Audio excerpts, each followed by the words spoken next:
Si algo en tu pecho lleva tiempo recordándote que perteneces a otro rumbo, detente un segundo. Pon la mano sobre el centro del pecho, cierra los ojos si puedes y respira 4 veces profundas. Siente cómo tu pulso, ese cronómetro pequeño que nadie mira, marca una urgencia que no es alarma, sino llamado. Guarda esa sensación, volveremos a ella. Si te quedas hasta el final, suscríbete ahora y activa las notificaciones para recibir el mensaje siguiente. Dale like si esto resuena en tu cuerpo y comparte con alguien que esté en la frontera entre quedarse y dejarlo todo. Quédate, lo que viene es práctico, no un salto ciego. Marcos tenía 32 años cuando la ciudad empezó a sonar contra su garganta. De día, su vida era un plató de rutinas eficientes, teclado con huellas de café, conversaciones medidas, correo que se acumulaba como una paciencia insoportable. De noche, a las 3 o las 4, el edificio quedaba con la respiración contenida y él caminaba por el apartamento como quien repasa un armario que ya no le cabe. Había comprado todas las respuestas correctas, un título, una pareja que lo quería por su sonrisa frenada, una tarjeta con un límite que lo tranquilizaba. Pero en el hueco detrás de la sonrisa existía un mapa que nadie le había mostrado. Rutas, puertas, una palabra que no era ninguna de las suyas.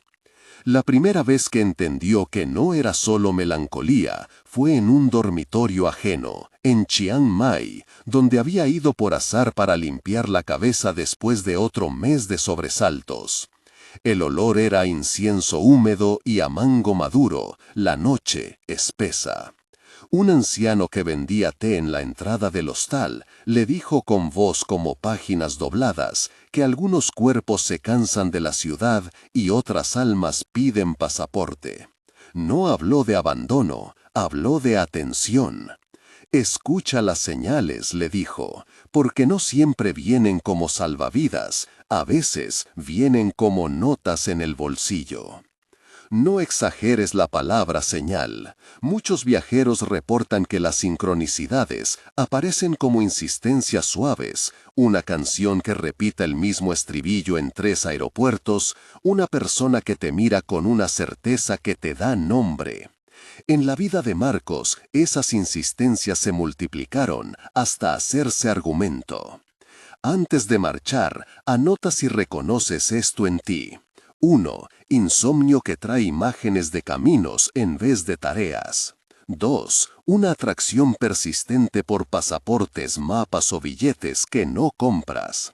3. Sueños que no son aleatorios sino itinerarios. 4. Sincronicidades frecuentes, llamadas, encuentros, coincidencias que parecen empujar. 5. Cada vez más rechazo por lo superfluo y ganas de dormir con lo esencial. 6. Una compasión creciente por desconocidos, con deseos concretos de acompañar. 7. Sensación de que el tiempo se acorta y deberías decidir pronto. 8. Facilidad para desprenderte de objetos personales sin ansiedad. Si varias de estas notas te resultan familiares, no lo leas como sentencia, léelo como invitación. Muchos han sentido lo mismo y han transformado esa inquietud en ruta. Marcos no era un héroe, era un hombre que sabía calcular el retorno de una inversión y que, sin embargo, comenzó a medir la inversión que le quedaba por hacer en sí mismo. Habló con su pareja, hubo lágrimas y reproches, conversaciones de domingos que intentaron normalizar lo extraño. Sus padres hablaron de seguridad, de hipotecas, de reputaciones. En todas esas voces, Marcos aprendió algo útil, que dejar no es siempre huir. Antes de cualquier plan extremo, guardó una regla que repetiría como un mantra: informar, planificar, asegurar. Hizo una hoja de ruta financiera mínima, Habló con al menos 2 amigos de confianza, dejó instrucciones y, sobre todo, no abandonó tratamientos médicos ni terapia sin consultar. No hay mística que justifique el olvido de la prudencia. En uno de sus primeros días fuera de la ciudad, caminó hasta un templo pequeño en la periferia. No era un santuario famoso, era una sala con cojines gastados y una lámpara que olía a cera.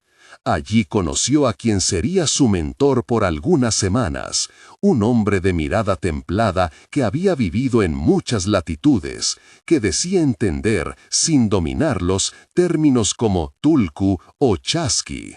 No proclamó saberlo todo, explicó que en distintas culturas existen modos de nombrar a quienes vuelven una y otra vez al camino.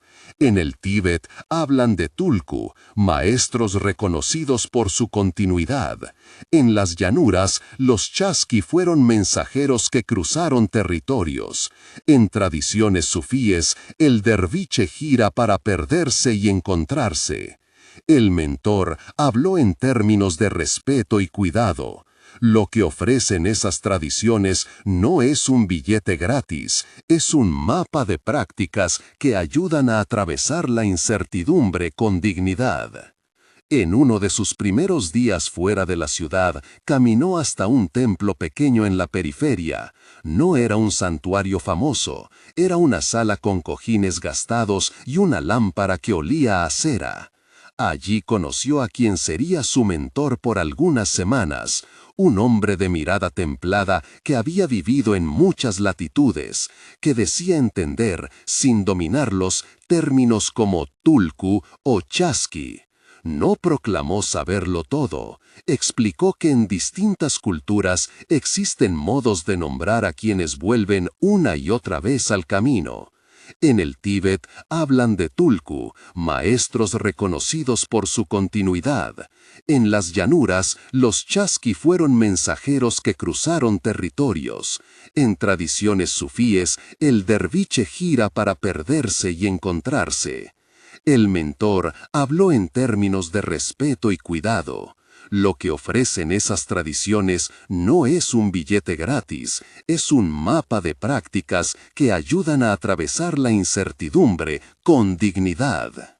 Sin embargo, hubo un momento que no debería romantizarse, la noche en que, después de dar la mayor parte de sus ahorros a una causa que le pidió ayuda, sintió miedo real. Necesitó ayuda. Llamó a un amigo, pidió consejo y consiguió un préstamo temporal. Aprendió que la generosidad puede convivir con la responsabilidad. A medida que su vida se volvía nómada, Marcos aprendió a leer lo que antes hubiera llamado coincidencias. Un día, en la estación, una mujer dejó caer un cuaderno donde había escrito un poema sobre los mapas interiores. Otra vez, un hombre en un café le habló de un orfanato que necesitaba manos. Muchos reportan que las ayudas materiales o humanas aparecen cuando la intención es clara y combinada con acción práctica, no como recompensa instantánea, sino como apoyo en el camino. No prometas milagros, acoge la posibilidad de apoyos inesperados y prepárate para ellos con la misma seriedad con la que preparas un viaje. Las tradiciones que encontró en su camino le ofrecieron prácticas sencillas y humildes. Aprendió del derviche la intención de girar para descentrarse, no para escapar. Del walkabout australiano, la idea de caminar como forma de conocimiento profundo. De los chasqui, la lección de servicio en tránsito. Del tulku, la paciencia de quienes vuelven a aprender paso a paso. En cada lugar guardaba una línea de respeto. No apropiarse, no vestir la cultura como ornamento, preguntar con humildad, ofrecer lo que se tiene sin pretender reemplazar saberes ancestrales. En un pueblo ribereño, Marcos conoció a Laila, una enfermera que había vivido lo que muchos describen como la llamada tiempo atrás. Ella le contó cómo, después de decir sí, cambió su plan de vida, mantuvo redes, trabajó a distancia en proyectos de salud y encontró en la itinerancia una forma de servicio. No todo lo que pierdes te deja vacío, le dijo Laila. A veces te libera para ver quién está cerca para ayudar. Fue una lección práctica. La vida itinerante no es solo contemplación, puede ser un medio para aportar desde la flexibilidad.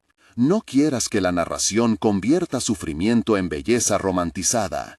En el trayecto, Marcos conoció a personas en verdadero apuro, jóvenes que habían huido sin recursos y estaban en peligro.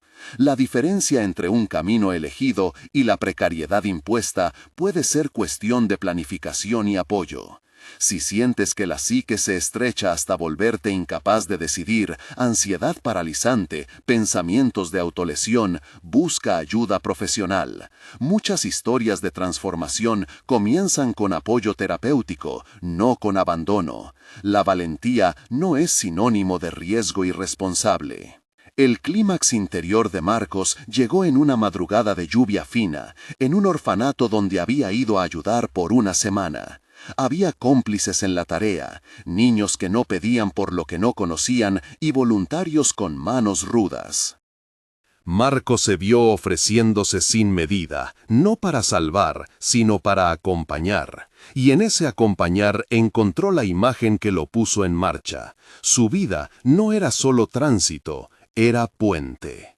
Frente a una pila de cuadernos viejos, uno de los niños le dijo, con la gravedad que tienen los que no llevan máscaras sociales, que él quería conocer ciudades y nombres. Sin grandes promesas, Marcos decidió que su itinerancia sería acto y cuidado, itinerario y responsabilidad.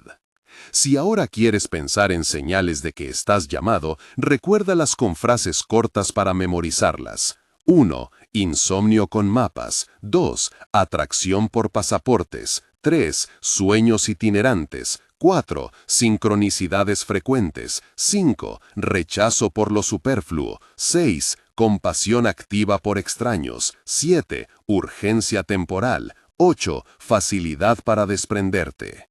No las tomes como destino inevitable. Tómales el pulso y actúa con prudencia. En su libreta, Marcos comenzó a anotar una regla simple. Antes de cualquier renuncia, prepara 3 columnas: contactos de emergencia, ahorro mínimo de 6 semanas y un contrato con amigos o familia donde acuerdes revisiones periódicas. Esa regla le permitió cruzar fronteras sin perder anclas. La fe radical que promueve algunas narrativas aquí se resignifica. No es fe en lo sobrenatural, sino fe en que la vida puede reconfigurarse si actúas con coherencia y humanidad. Las experiencias místicas que tuvo Marcos las describía como oleadas de certeza, momentos en que una melodía lo llevaba a recuerdos que no eran suyos, o el sabor de un té que abría una puerta a otra infancia. Muchos viajeros reportan algo similar. Algunos hablan de reconfiguraciones profundas de sentido, otros lo llaman sincronicidad. Es importante recordar, son vivencias subjetivas, valiosas para quien las vive, pero no garantías universales.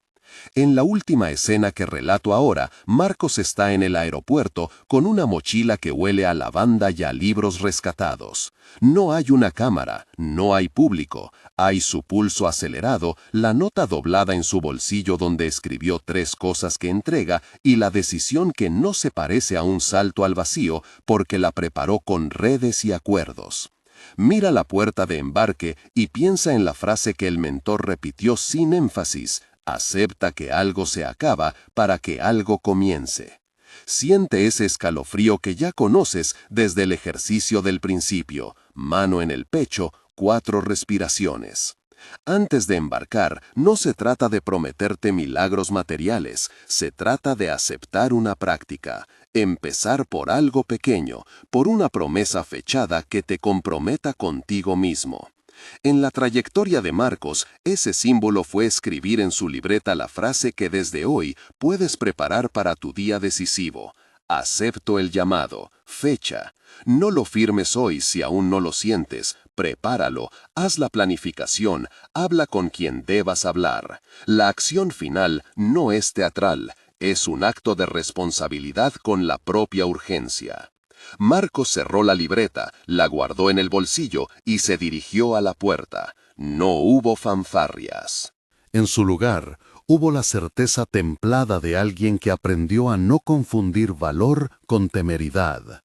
Caminó hacia el embarque con la convicción de que la vida que anhela requiere, además de un pasaporte y valentía, un plan, amigos que cuiden y una compasión activa que lo mantenga humano en tránsito.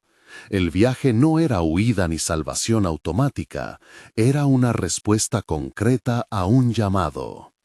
Subió al avión sin teatralidad. El ruido de los motores fue un telón que lo obligó a mirar hacia adentro. Manos, pulso, la libreta bajo la camisa. Abrió la página donde había escrito la fecha y la frase, una especie de sello, y la repasó con el dedo hasta que las letras dejaron de temblar. No era promesa grandilocuente, era un compromiso con algo que, hasta entonces, había sido más sensación que proyecto. Guardó la libreta y dejó que la cabina lo meciera en un paisaje de nubes que no prometían respuestas, solo distancia. Al aterrizar no hubo ninguna revelación instantánea. Hubo confusión de terminales, un bus destartalado que lo llevó hacia la ciudad, y ese olor húmedo a cemento viejo mezclado con pan recién hecho que anunciaba mercados cercanos. Caminó sin mapa al principio. Se permitió equivocarse de calle, preguntar por un albergue que funcionara como punto de partida y sentarse después en una plaza a anotar las primeras tareas en las 3 columnas. Teléfonos que no podrían fallarle, el saldo mínimo que debía conservar y el nombre de la primera persona que pactaría revisiones periódicas. Llamó a una amiga de su ciudad y con planos y voz le contó la primera versión del contrato de revisiones, llamadas cada 15 días, saldo bancario compartido por seguridad emocional, señales para pedir retirada temporal si la fatiga lo consumía. La amiga rió y lloró por teléfono, fue la primera validación que necesitó. El primer mes fue de aprendizaje operativo. Se hospedó en un cuarto compartido con una cocina común. Trabajó de día en una biblioteca comunitaria donde encontró a la forma más práctica de su llamado. Los niños que iban con sus mochilas gastadas, los jóvenes que pedían fichas para acceder a cursos, las madres que llegaban a imprimir currículums. Marcos no llegó a salvarles la vida, aprendió a sostener rutinas, traer merienda un día, organizar una tarde de lectura la siguiente semana, buscar donaciones para cuadernos con pequeñas cartas personales. Su itinerancia comenzó a tomar forma de proyecto modesto, con una bandera discreta, dignidad sin condescendencia. Hubo también momentos en que la decisión se tensó. Al 5.º mes una neumonía golpeó a una de las niñas más próximas. La situación sanitaria de la ciudad se complicó por falta de medicamentos en el barrio. Marcos sentía el viejo temor. ¿En qué punto se vuelve imprudente insistir? Aplicó entonces la regla de las 3 columnas como si fuera una brújula. Llamó al número de emergencia de su lista. Una médica amiga que aceptó revisar el caso. Activó el fondo de 6 semanas para costear una consulta y, sobre todo, llamó a su red de amigos para coordinar turnos de cuidado. La niña mejoró. La crisis no fue teatralmente resuelta por un gesto heroico, sino por la red pequeña que se activó cuando las alarmas sonaron. Fue, para Marcos, una lección de humildad. La libertad de moverse exige previsión. La práctica lo transformó. A veces, al final del día, se sentaba con la libreta abierta y escribía pequeñas entradas que eran como bitácoras. Hoy, 3 niños preguntaron por mapas. Plaqueta de lectura, 22 libros distribuidos. Conversación con padre de familia que quiere aprender a escribir cartas para ofertas de trabajo. Esas anotaciones le recordaban que la obra de su vida no se medía en titulares, sino en persistencia. También registró los sonidos, risas contenidas, la respiración larga de alguien que termina su turno de noche, pasos que regresan al cuarto compartido cuando la ciudad baja la voz. Aprendió a nombrar la gratitud en los gestos más simples. Con el tiempo, su ruta dejó de ser únicamente suya. En plazas, mercados y patios de colegios se fue constituyendo una constelación de pequeños aliados. Un carpintero que donó tablitas para construir pizarras portátiles. Una joven maestra que ofrecía talleres de alfabetización los domingos. Un panadero que guardaba unos sobres de pan para los que llegaban sin dinero. Marcos empezó a practicar algo que antes no hubiese considerado: delegar. Entendió que su itinerancia no ganaba fuerza por su presencia constante en todos los lugares, sino por su capacidad de organizar a otros para que sostuvieran aquello que él iniciaba. Fue una forma de multiplicación que lo sorprendió en su sencillez: enseñar a otros a cuidar. No todo fue avance lineal. Hubo noches en que el cansancio abrió grietas del pasado. La tentación de volver a la seguridad, de reencontrar un empleo estable, de dejar atrás la incertidumbre. En esas noches la libreta era un ancla. Revisaba las señales que había consignado. Insomnio con mapas, atracción por pasaportes, sueños itinerantes. Y se preguntaba si aquellas señales eran excusa para huir o síntoma de un llamado que merecía prueba. Llamaba al pacto con su amiga. Hablaban de límites, de aversión al exceso de sacrificio, de la necesidad de terapia cuando las voces internas se endurecían. Aprendió a pactar con su propia fragilidad, días de descanso obligatorios, semanas en las que no tomaría nuevos compromisos, sesiones con un terapeuta local cuando la tristeza se volvía presencia demasiado abundante. Una escena quedaría grabada en su memoria como referencia de frontera emocional. Fue en una casa de vecinos donde se organizó una pequeña feria de trueque para familias con escasos recursos. Una madre, con la mirada al borde de romperse, se acercó a Marcos con un sobre arrugado. Dentro había una carta escrita por su hijo adolescente. Pedía ayuda para conseguir un empleo y no repetir la ruta que llevaba a la violencia del barrio. Marcos se sentó a su lado, la oyó sin ofrecer soluciones instantáneas y le propuso algo concreto: un taller para pulir el currículum y simulacros de entrevistas. La madre sollozó de alivio. Para Marcos aquello fue llave: comprobar que la itinerancia podía ser puente concreto entre una necesidad y una oportunidad. No se trataba de actos heroicos, sino de articular posibilidades. En la práctica diaria, pulió protocolos que salvaguardaban su proyecto, acuerdos con albergues para noches de emergencia, una carpeta digital donde archivaba contactos con direcciones y horarios, una simple hoja con instrucciones para quien debía hacerse cargo de su función comunitaria si él se ausentaba. Cada herramienta era una pequeña ética de cuidado: no dejar a otros desprotegidos por su movilidad. Con el tiempo, sus revisiones periódicas con la red dejaron de ser rituales de confirmación y se convirtieron en espacios reales de planificación. La red cuestionaba, acompañaba, proponía ajustes. Era un ejercicio de responsabilidad compartida. Las sincronicidades que antes parecían místicas se volvieron evidencia práctica. Una donación de libros llegaba justo cuando iniciaban las clases nocturnas. Un curso de tecnología se ofrecía en la universidad vecina y los alumnos del barrio lograban acceso por una gestión conjunta. Marcos aprendió a no atribuir estas coincidencias a un destino sobrenatural, sino a la conjugación de constancia y presencia. La experiencia espiritual se traducía en disciplina de acción: presentarse, escuchar, persistir. Hubo también episodios que revelaron la ambigüedad de su decisión. Una mañana, al regresar de un encuentro, encontró su mochila forzada. Le habían robado la libreta y algunos documentos. Fue un golpe físico, la sensación de violación de lo íntimo. Y práctico, pérdida de contactos, números, notas recientes. Sintió una rabia luminosa y un deseo grande de marcha atrás. Pero la pérdida fue paradójicamente una escuela. Activar su lista de contactos de emergencia permitió recuperar algunos documentos por vía de un vecino que los había recogido.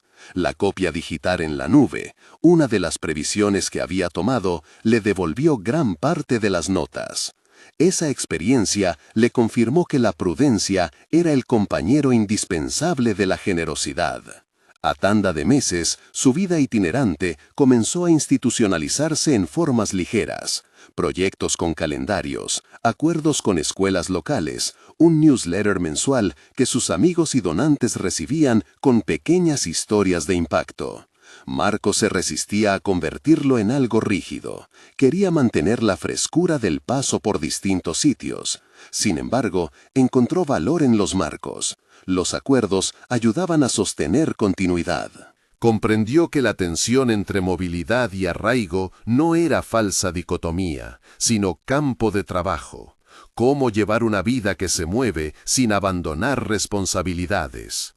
La fragilidad del proyecto apareció en la forma de financiamiento insuficiente en un invierno largo. Las donaciones se secaron, los talleres tuvieron menos asistentes. Marcos sintió la amenaza de volver a su antigua vida. La seguridad de un salario fijo aparecía como canto de sirena.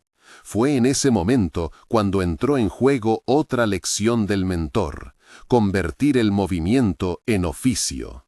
No se trataba de monetizar la compasión, sino de articular competencias que permitieran sostener económicamente la labor.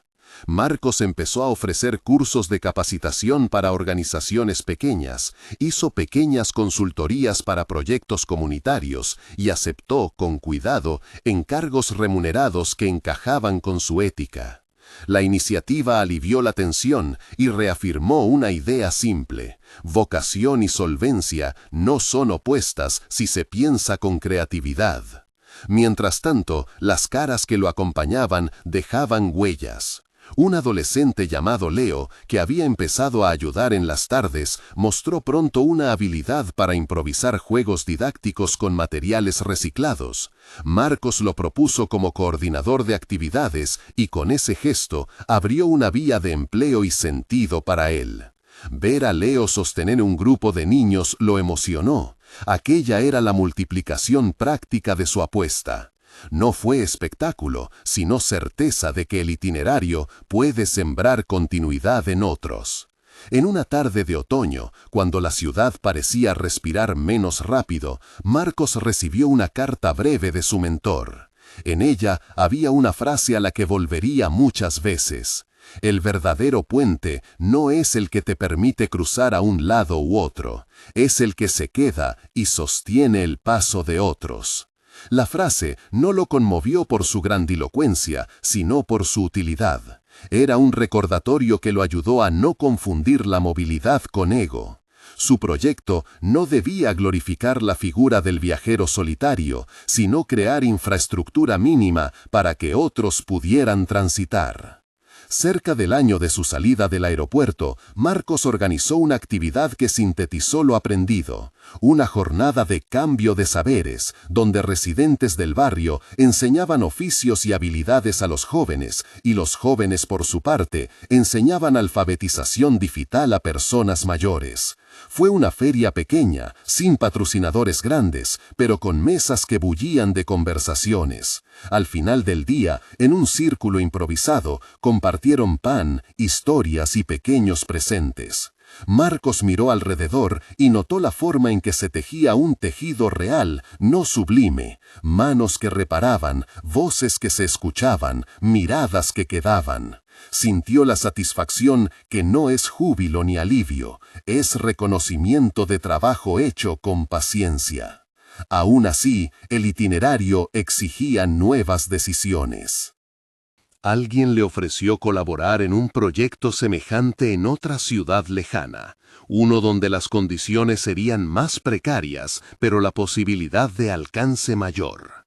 La oferta puso en juego todo el sistema de previsiones. ¿Moverse de nuevo y duplicar el esfuerzo? ¿O quedarse y profundizar? Marcos recurrió a sus herramientas, consultó el contrato de revisiones, habló con su red, revisó los números del fondo de 6 semanas y trazó un plan de transición que garantizara continuidad para el equipo local. La decisión no fue romántica, fue una mesa de balance y finalmente una negociación colectiva. Aceptó si se podían dar garantías de relevo y si la financiación se aseguraba por al menos 6 meses. La propuesta, aceptada con condiciones, le permitió extender su itinerancia sin traicionar las responsabilidades que había construido. En los viajes que siguieron, la libreta dejó de ser objeto de culto para transformarse en registro funcional. Las entradas se multiplicaban, nombres, victorias pequeñas, errores aprendidos, recomendaciones para planear itinerancias responsables. Marcos guardaba ahí no solo su relato, sino un manual práctico para quien quisiera seguir un camino parecido. No era dogma, eran lecciones extraídas de la vida en tránsito. Prepara anclas antes de zarpar. No confundas impulso con destino. Arma redes que sostengan. Cuida la propia salud mental como parte inseparable de la obra. Una de las escenas que representó un quiebre íntimo fue la conversación que tuvo con la niña que meses atrás había dicho que quería conocer ciudades y nombres. Ahora era adolescente, lo vio en una tarde y, con la simpleza de quien ha comenzado a contar su propia historia, le dijo a Marcos algo que lo desarmó. Si alguna vez no vuelves, ¿será porque encontraste lo que buscabas o porque te cansaste? La pregunta no era reproche, era un espejo. Marcos respondió con honestidad. Puede ser las dos cosas, y si me canso, me voy a cuidar, pero si me quedo, será para acompañarte mejor. La conversación selló una obligación nueva, la de permanecer el tiempo suficiente para que otros pudieran confiar en su presencia. La itinerancia no sería excusa para la ausencia prolongada ni para el abandono. Al acercarse un nuevo invierno, su proyecto contó ya con una mínima institucionalidad. Un pequeño fondo de emergencia colectivo, 2 coordinadores locales, un calendario de talleres y un flujo de donaciones recurrentes que, aunque modesto, permitía previsibilidad. Marcos sabía que aquello no era final, era un paso más en un proceso. Comprendió que su llamada no era un destino de gloria, sino una práctica sostenida. Tender puentes, formar redes, proteger la propia salud emocional y material. En una mañana de lluvia, similar a la que había vivido en el orfanato meses atrás, Marcos volvió a caminar por la plaza donde todo había empezado. Llevaba su libreta en el bolsillo, pero ya no con la ansiedad del principio. Observó a los niños que corrían, a los vecinos que compraban pan, a Leo que pintaba un cartel. Pensó en el primer viaje, en la nota doblada que le recordaba que algo debía terminar para que algo comenzase. Ahora sabía que cada comienzo trae consigo un cierre y que ambos son parte de la misma responsabilidad. Se sentó en un banco mojado y abrió la libreta. Encontró la frase con la fecha. Acepto el llamado. Fecha. La repasó con los ojos. La letra no había cambiado, pero él sí. No porque los lugares lo hubieran hecho mejor o peor, sino porque aprendió a anudar su deseo de moverse con el deber de cuidar. Cerró la libreta y se quedó unos minutos mirando la lluvia. En el refugio de la plaza, comprendió que su itinerancia ya no era únicamente búsqueda, era un modo de habitar el mundo que incluía previsión, redes y ternura activa. Estaba listo para otra salida, porque cada salida ahora venía con un regreso previsto y con manos que sabían qué hacer en su ausencia. Caminó hacia la casa de Leo para coordinar la próxima feria, y en su paso sintió la certeza templada de quien ha aprendido a transformar la urgencia en oficio y la compasión en estructura. Llegó a la casa de Leo con las botas todavía húmedas. El taller de la feria se había convertido en una especie de cocina colectiva. Mesas desplegadas, cajas con libros y juguetes, carteles húmedos que habían quedado en la reja a esperar secado. Leo lo esperaba con una taza de mate, la mirada acostumbrada a calcular tiempos y manos. Hicieron inventario en voz baja, sin dramatismos. ¿Quién traía guantes? ¿Quién podía quedarse para montar por la mañana? ¿Quién tenía un coche disponible para las cosas que no entraban en las bicicletas? La charla fue práctica, pero cargada de esa intimidad profesional que nace al haber atravesado juntas noches de logística y mañanas de dudas. Hablaron de los coordinadores, Ana y Rodrigo, cómo habían respondido al plan de relevos en las últimas semanas, qué capacitaciones faltaban, cuáles eran los números del fondo si la feria necesitaba un gasto extraordinario. Marcos, con la libreta en la mano, fue anotando los puntos que faltaban. Confirmar la llegada de la improvisada biblioteca comunitaria, revisar el listado de beneficiarios para la rifa solidaria, coordinar con la panadería que había ofrecido bollos.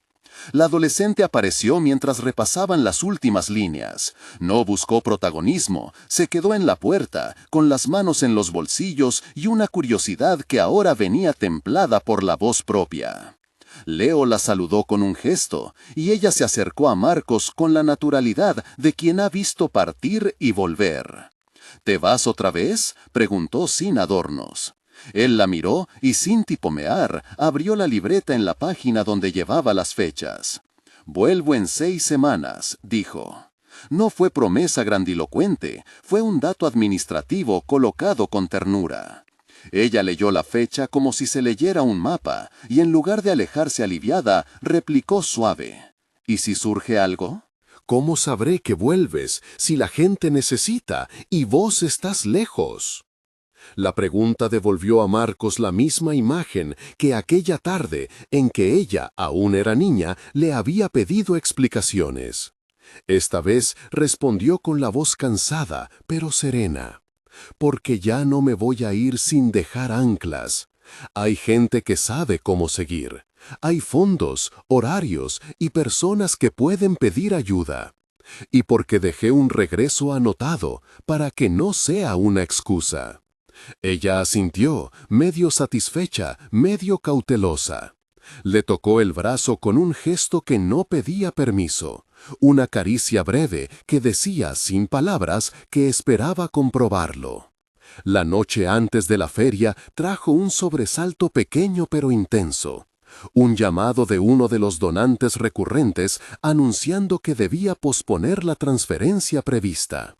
No era el desastre total, pero el hueco en la previsión obligó a recalcular. Hablaron por teléfono con Ana y Rodrigo, repartieron prioridades y decidieron reforzar la campaña de suscripciones pequeñas entre vecinos. Fue una conversación sin dramatismos, una maniobra de equipo.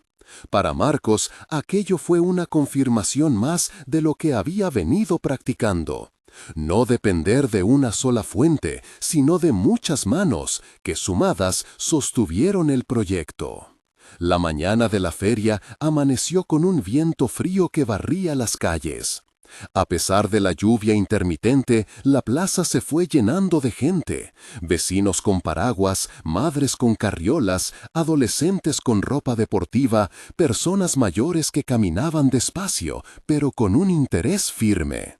Las mesas se dispusieron en semicírculo alrededor del templete, y Leo tomó la voz para organizar las tareas. Marcos, que podría haber asumido el centro, se quedó en un costado observando el latido de aquello que había ayudado a poner en marcha.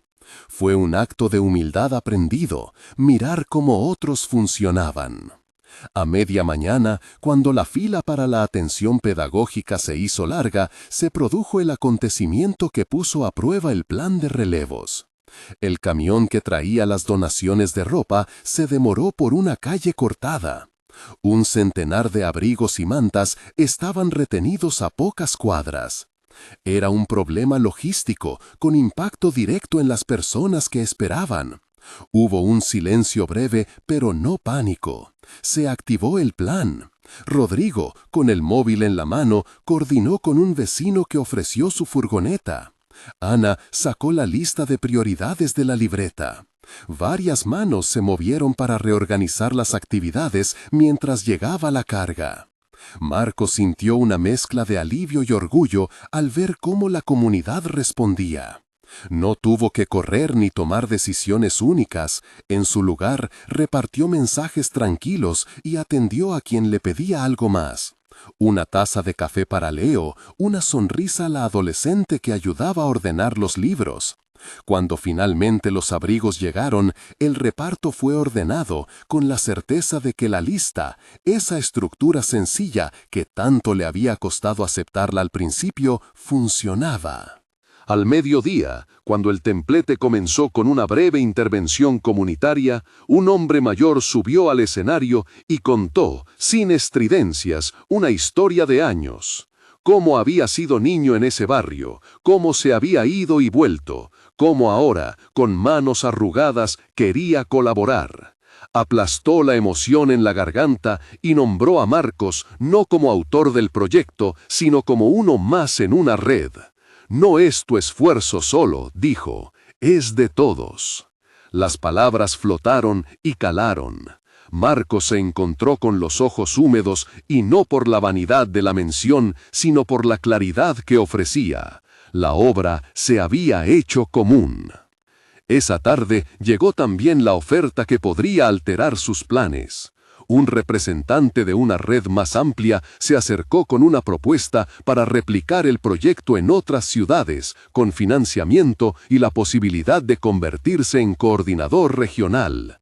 Era una invitación que brillaba, más alcance, recursos estables, reconocimiento. Marcos escuchó con atención, sin el vértigo del inicio. Explicó que la idea le atraía, pero que su compromiso con la comunidad era un ancla y que no aceptaría una oferta que la dejara sin soporte. Propuso, en cambio, un piloto, trabajar desde su base para formar a coordinadores locales en 2 ciudades durante 6 meses, con retornos precisos y evaluación, y conservar la administración del fondo en manos de la red local. Fue una propuesta de crecimiento con contrapesos, no la mejor tarjeta para quien busca ascensos rápidos, pero sí la que garantizaba los cuidados que había prometido. El representante asintió. No todo en la vida de las ONGs y las iniciativas sociales era rivalidad por escalera. A veces, la madurez de un proyecto atraía a quienes realmente querían sumar. La conversación terminó con un apretón de manos y con la mutua comprensión de que la expansión solo tendría sentido si preservaba la continuidad. Al caer la tarde, la feria cerró con música suave y una cena compartida alrededor de mesas plegables. La lluvia que había amenazado todo el día se había quedado en un rumor que ahora servía de telón. Los niños corrían con mantas sobre los hombros y las risas llenaban los huecos que antes fueron incertidumbre. La adolescente se acercó a Marcos y sin teatralidad le dijo: «Vas a ver, cuando vuelvas, esto va a ser distinto». Él no respondió con promesas grandes, respondió con una observación pequeña pero honesta. Si lo hacen bien, será distinto, porque más gente podrá quedarse. Esa noche, solo en su cuarto prestado en la casa de Leo, Marcos abrió la libreta y escribió. No fueron oraciones ni discursos, fueron líneas administrativas, nombres y fechas, palabras que sabían a deber cumplido y a plan por hacer. En la última entrada anotó algo que antes no se hubiera permitido. No es solo partir, es dejar puentes. Firmó con su nombre y cerró la libreta con la sensación de quien ha encontrado una forma de conjugar voluntad y cuidado. Al día siguiente, antes de tomar el micro hacia la siguiente ciudad del itinerario, hubo un gesto que le conmovió más que cualquier reconocimiento.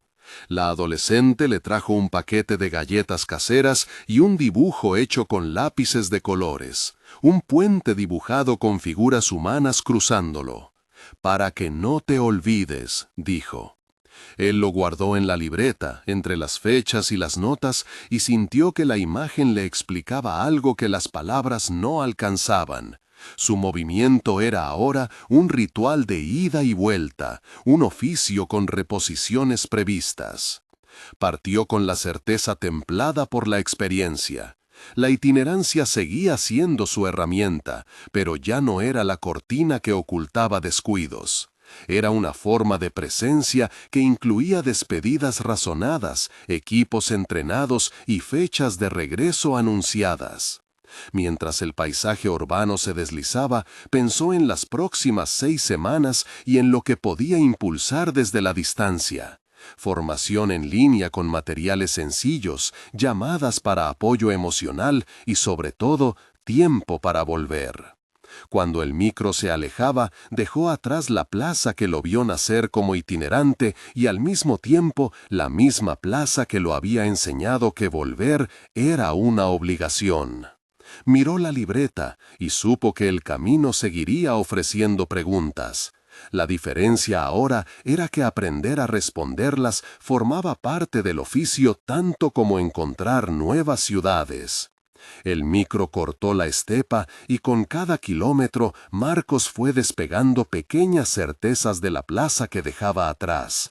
No eran dudas nuevas, eran matices de responsabilidad que ahora pesaban con otro peso, el de quien ya no promete solo con entusiasmo, sino con calendario y con la cara de aquellos que esperan su regreso. Abrió la libreta y sin mirar mucho volvió a poner el dibujo del puente entre las hojas como si fuera un marcador de brújula. Las primeras 2 semanas transcurrieron según lo previsto y según lo aprendido en la plaza. Materiales simples, sesiones breves y repeticiones hasta que los conceptos calaran. En la mañana organizó una guía de 5 pasos para la formación de coordinadores, cómo convocar reuniones, cómo registrar gastos, cómo diseñar un plan de seguimiento, y la mandó en formato imprimible a quienes podrían imprimirla en sus comunidades. En la tarde hubo videollamadas con los responsables de las 2 ciudades piloto. No fueron perfectas, una conexión se cortó en medio de una explicación, otra línea llegó con ruido de fondo. Eso, sin embargo, les dio algo que ninguna presentación pulida podría dar, la sensación de que los errores se resolvían juntos. Conoció a Laura, coordinadora de la primera ciudad, por detrás de un fondo de estanterías y plantas. Era una mujer de voz baja y manos rápidas que al principio habló de limitaciones, pocos voluntarios, espacio cedido intermitentemente, prejuicios de vecinos que trabajaban en turnos largos. Pero cuando pidió ejemplos concretos para replicar la feria, qué stands montar, cómo plantear actividades para niños, cómo convencer a una tienda de donar material, sus ojos se iluminaron con una práctica intuición. Laura entendía lo que Marcos intentaba dejar. No era un manual cerrado, sino una forma de pensar. Marcos se sorprendió de lo mucho que podía enseñarse en 45 minutos cuando ambos estaban dispuestos a preguntar, sin fingir soluciones. La segunda coordinadora, que se llamaba Víctor, se ofreció sin reservas. Su comunidad tenía un tejido distinto, asociaciones de vecinos, un pequeño equipo de salud comunitaria y un café que, los fines de semana, abría sus puertas para encuentros. Víctor era enérgico y algo escéptico a la vez, quería resultados visibles pronto.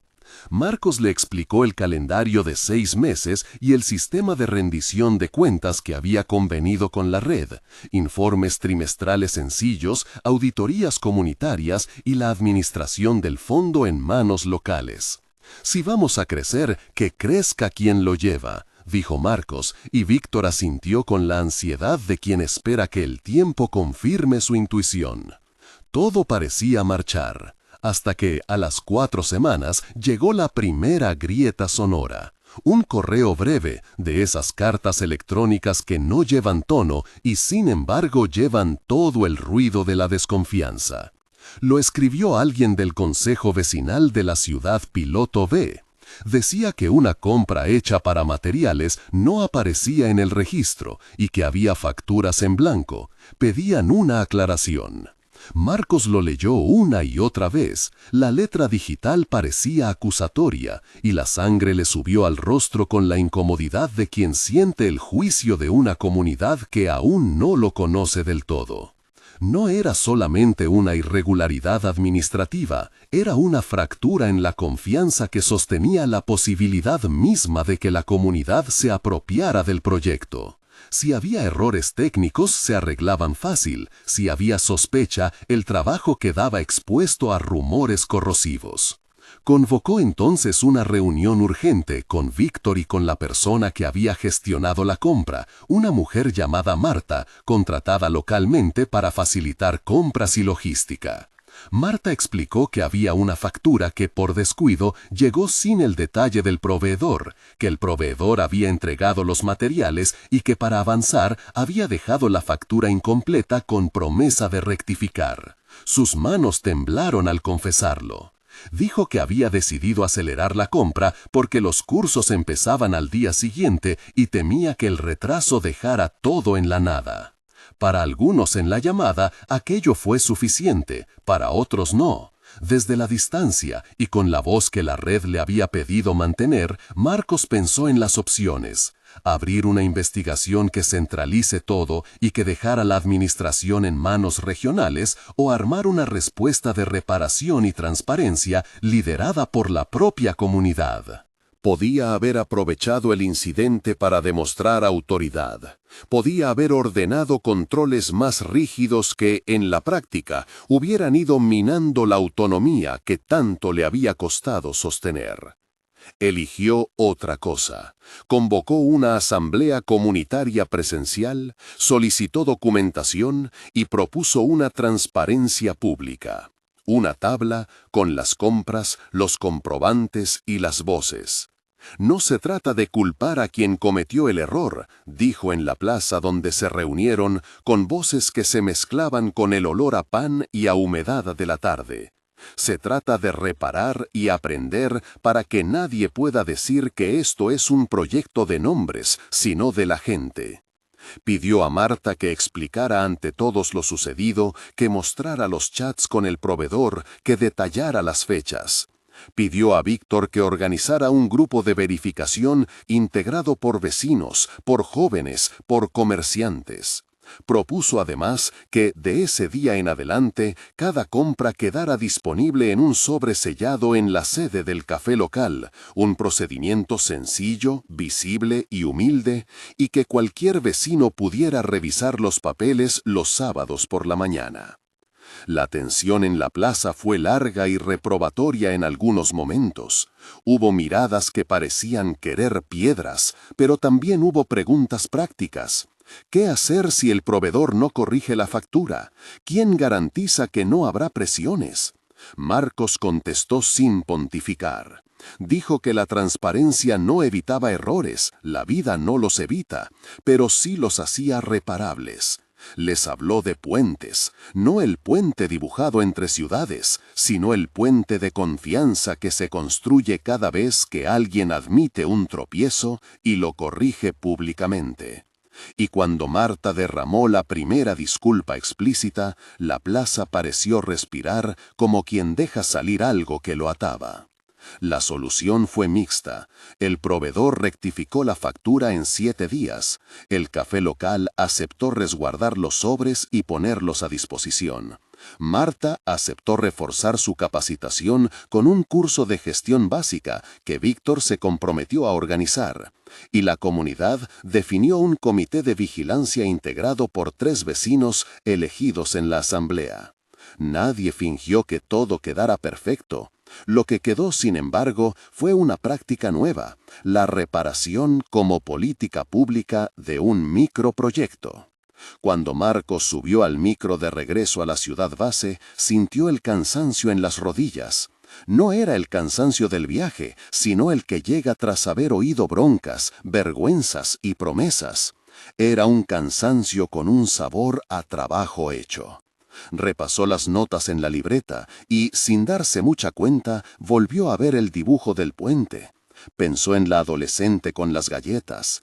Pensó en Leo, que le había prestado un cuarto, y en el apretón de manos con Javier, el representante de la red más amplia.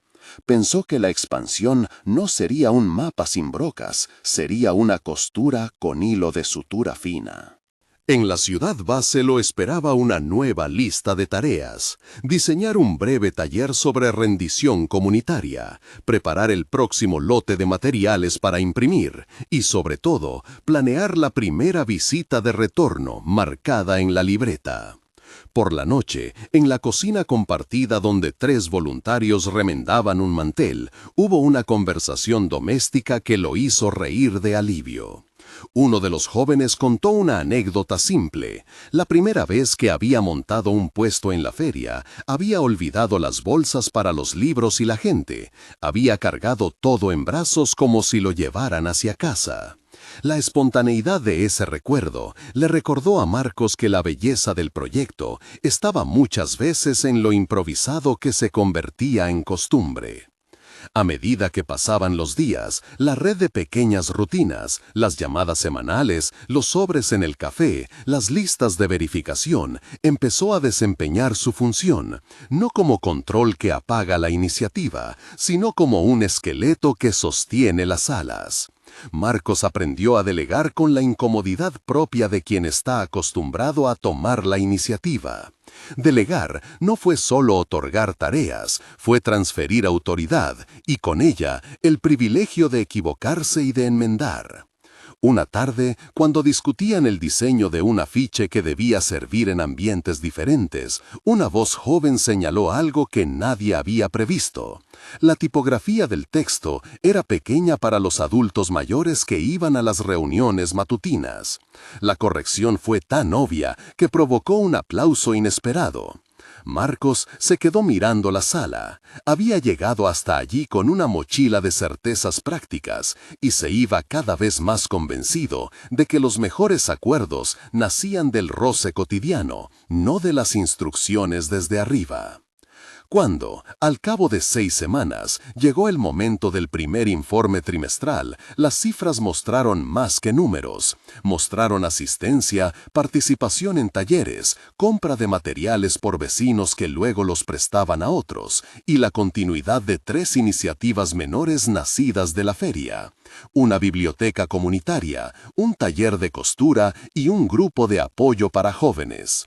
Había también tareas pendientes, la promesa de formación financiera para Marta y la necesidad de conseguir mayor diversificación de proveedores para evitar dependencia. Marcos redactó el informe con la misma caligrafía que había usado al principio y lo presentó a la red con la claridad que aprendió en la plaza. Datos, historias y una recomendación firme: mantener la administración de los fondos en manos locales por otro trimestre para evaluar si las prácticas de transparencia cuajan. Javier respondió con palabras conciliadoras y con una oferta de apoyo técnico moderado.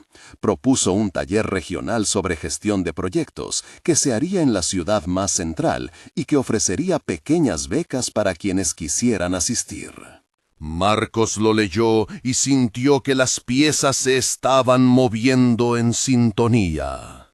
Recursos que llegaban sin asfixiar procesos, formación que acompañaba y no sustituía. Por primera vez desde que la oferta original había resplandecido en la feria, la expansión le pareció una posibilidad que podía ser buena y justa al mismo tiempo. A la salida del taller regional, con el cuaderno bajo el brazo y el dibujo del puente ya algo arrugado por las idas y venidas, Marcos mira a su alrededor y reconoce que el oficio que eligió es justamente el de convertir viajes en retornos. Sabe que vendrán nuevas grietas y que no todas se resolverán tan bien como la última. Sabe también que la tentación de centralizar decisiones vendrá cada vez que el dinero haga ruido. Pero ahora hay algo más. Prácticas puestas en marcha, rostros que preguntan y exigen, y ese trazado simple del puente que ya no es solo un dibujo infantil, sino una promesa con fechas. El micro que lo trae de regreso a casa pasa junto a un río que refleja un cielo pálido. Afuera, las casillas y los campos desfilan en un ritmo que parece marcar compases de trabajo por venir. Marcos abre la libreta y escribe una frase corta: volver, verificar, corregir. Al volver a mirar el puente, lo deja abierto a la vista, como si fuera un señalamiento. No se trata solo de partir, se trata de regresar para que nadie cruce sobre el vacío.